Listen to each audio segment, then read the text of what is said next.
In May 2021, the Kamloops First Nation announced the discovery of 215 burial sites near a former residential school. A claim that sparked global headlines about mass graves and left Ottawa's flag at half-mast for 5 months. We now know this was a mistake. A group of researchers, myself included, published grave error, laying out the reasons for skepticism.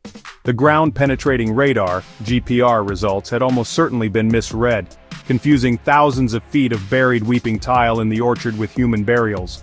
Our book can't claim all the credit, but it probably helped shift public opinion.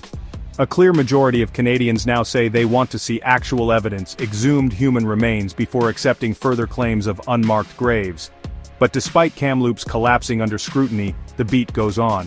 In August 2025, 3 new stories appeared about more supposed discoveries. The Penelakut tribe on Vancouver Island made headlines with a claim of graves on the grounds of the former Kuper Island residential school. The reporting was so vague it was impossible to know how many graves they thought they'd found. What was clear is that ground-penetrating radar was being used on known cemeteries. If you go looking in a graveyard, it should not surprise you to find graves. Not to be outdone, the Sechelt on the Sunshine Coast announced the discovery of 41 additional unmarked graves near the former St. Augustine's residential school. They had already claimed 40 in 2023, bringing the total to 81. The BC legislature dutifully lowered its flag yet again.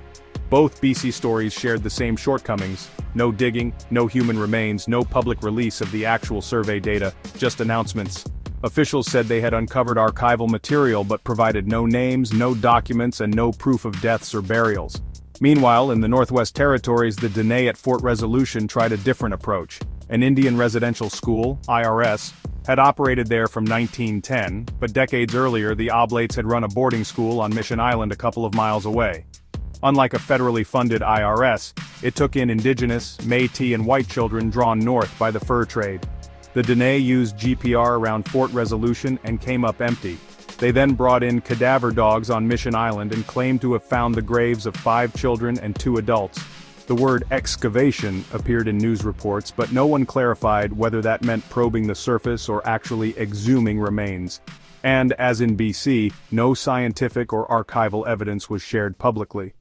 Even if burials were located on Mission Island, what's the connection to the residential school? People of all backgrounds lived there for half a century before the IRS opened in Fort Resolution. Deaths and burials were inevitable. But would missionaries really cart bodies back to an island cemetery once a school existed in town? That strains belief. It helps no one for First Nations to keep promoting claims with little evidence and for much of the media to repeat them without scrutiny. The result is predictable. More victimhood narratives on one side, more public doubt on the other.